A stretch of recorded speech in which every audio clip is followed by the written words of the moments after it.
Bismillahirrahmanirrahim. Assalamualaikum warahmatullahi wabarakatuh. Perkenalkan, nama saya Dede Abdul Manan. Saya berasal dari Sukabumi dan berada di jurusan HKI Fakultas Syariah gitu ya. Saya akan menjelaskan atau saya akan mempresentasikan makalah dari kelompok saya. Namun ini makalah dari makul ya, mata kuliah psikologi keluarga gitu ya, psikologi keluarga. Untuk memenuhi tugas tersebut, saya akan mempresentasikan makalah dari kelompok saya. Ini tugasnya individu. Oke. Sebelumnya mohon maaf bila ada kesalahannya ya. Bismillahirrahmanirrahim. Ini saya mengambil dari materi terakhir ya, kelompok 12 mata kuliah psikologi keluarga yang berjudul perceraian sebagai solusi terakhir dalam perkawinan. Ini materi terakhir kelompok 12. Untuk materinya yaitu pertama, definisi perceraian ya. Definisi perceraian ialah penghapusan perkawinan dengan putusan hakim atau tuntutan salah satu pihak dalam perkawinan itu. Perkawinan sebagai ikatan lahir dan batin antara seorang pria dan wanita sebagai suami istri dengan tujuan membentuk keluarga bahagia, sejahtera, kekal dan abadi berdasarkan ketuhanan yang Maha Esa sebagaimana diatur dalam Undang-Undang Perkawinan, dapat putus karena kematian, perceraian atau keputusan pengadilan. Ketentuan ini diatur di dalam pasal 38 Undang-Undang Perkawinan. Perceraian biasa disebut cerai, talak ya. Dan atas keputusan pengadilan disebut cerai gugat. Cerai talak, perceraian yang dijatuhkan oleh seorang suami kepada istrinya yang perkawinannya dilaksanakan menurut agama Islam. Pasal 14 Peraturan Perundang-undangan nomor 9 tahun 1975 ya. Cerai gugat adalah perceraian yang dilakukan oleh seorang istri yang melakukan perkawinan menurut agama Islam dan oleh seorang suami atau seorang istri yang melangsungkan perkawinannya menurut agamanya dan kepercayaan itu selain agama Islam. Penjelasan pasal 20 ayat 1 Peraturan Perundang-undangan nomor 9 tahun 1975. Cerai talak dan cerai gugat hanya dapat dilakukan di depan sidang pengadilan. Pasal 39 ayat 1 Peraturan Perundang-undangan nomor 9 ya. Gugatan provisional pasal 77 dan 78 Undang-Undang nomor 7 tahun 89 ya. Sebelum putusan akhir dijatuhkan hakim, dapat diajukan pula gugatan provisional di pengadilan agama untuk masalah yang perlu kepastian segera. Misal memberikan izin kepada istri untuk tinggal terpisah dengan suami. Izin dapat diberikan untuk mencegah bahaya yang mungkin timbul jika istri-istri yang bertikai tinggal serumah ya gitu. Kemudian poin yang ketiga, menentukan biaya hidup atau nafkah bagi istri dan anak-anak yang seharusnya diberikan oleh suami. Menentukan hal-hal yang diperlukan untuk menjamin pemeliharaan dan pendidikan anak. Itu poin yang keempat ya. Poin yang kelima yaitu menentukan hal-hal yang perlu bagi terpeliharanya barang-barang yang menjadi harta bersama gonogini atau barang-barang yang merupakan harta bawaan masing-masing pihak sebelum perkawinan dahulu. Seperti itu. Kemudian perceraian dianggap sah apabila dilakukan oleh orang-orang yang perbuatan tindakannya dapat diminta pertanggungjawaban hukum atau human responsibility. Seperti itu. Orang yang perbuatannya dapat diminta pertanggungjawaban hukum ini disebut dengan istilah mukallaf. Ya, suami istri yang akan cerai harus sudah cukup dewasa, sudah terkena beban hukum atau taklif, dan tidak ada unsur paksaan atau ikrah. Said Sabiq mengatur perceraian dengan batasan, yaitu perceraian sebagai tindakan alternatif terakhir, jalan darurat, dan sudah tidak ada celah jalan lagi dalam penyelamatan ikatan tali perkawinan. Bercerai hanya bisa dilakukan apabila dalam keadaan terpaksa atau darurat.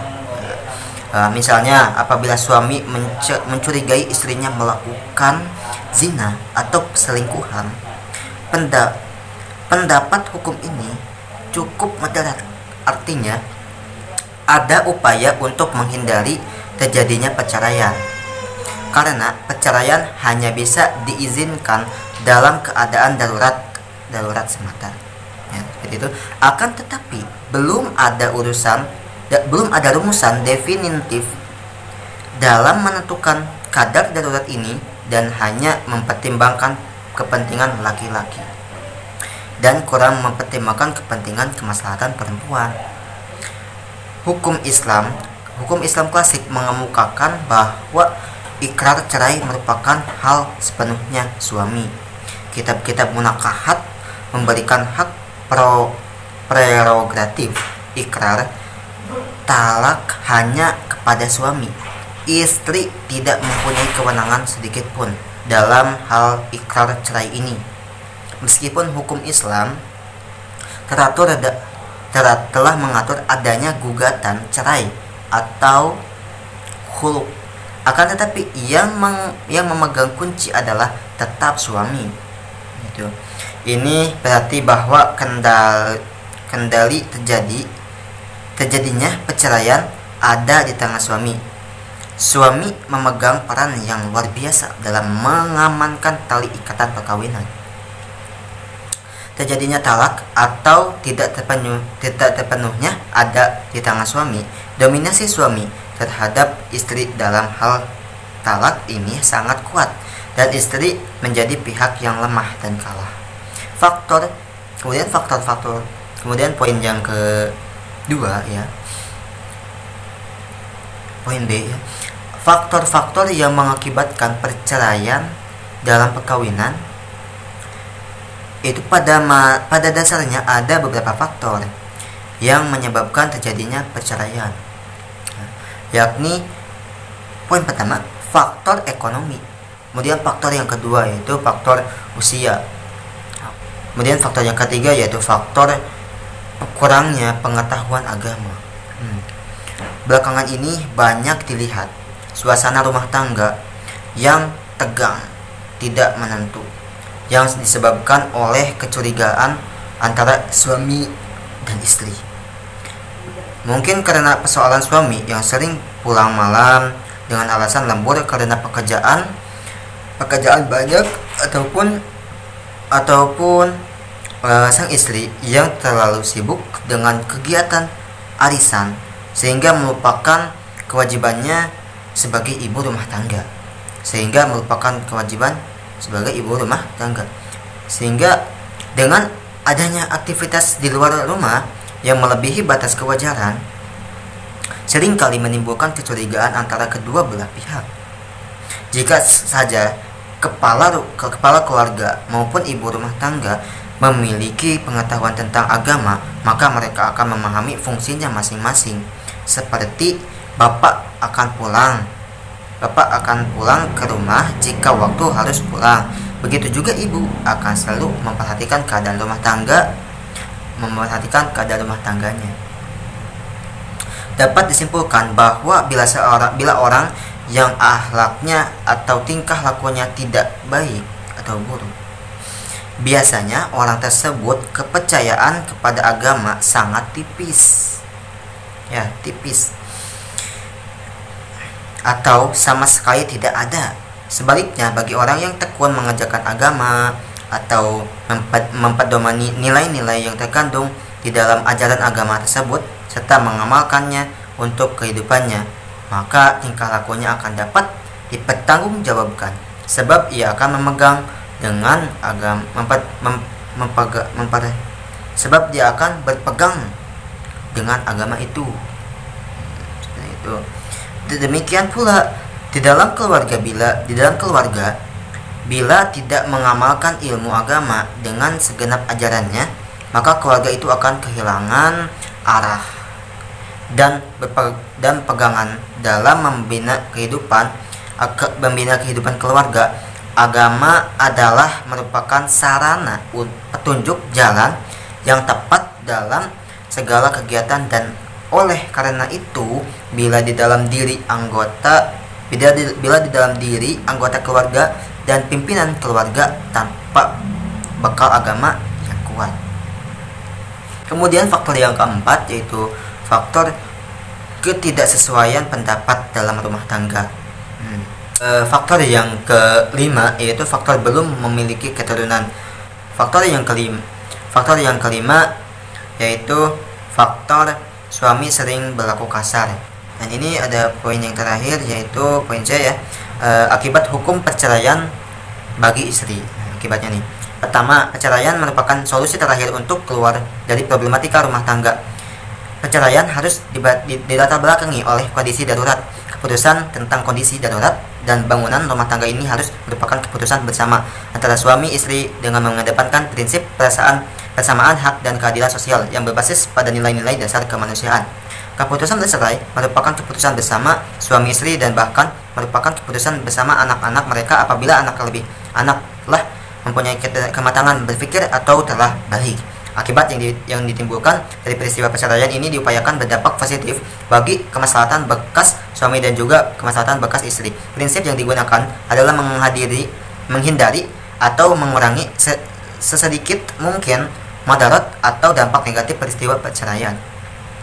Kedua, proses perceraian harus melalui pembicaraan yang cukup panjang dan tidak tergesa-gesa, dari hati ke hati, mengedepankan musyawarah atau syura dengan penuh kekeluargaan, adil dan lebih mengedepankan akal sehat, dan menghindari emosional. Artinya antara suami dan istri harus terlibat pembicaraan atau komunikasi yang sinergis, tidak ada yang merasa lebih berhak atau lebih terhormat. Suami istri mempunyai hak dan kedudukan yang berimbang dan mengambil keputusan yang tentang perceraian ini.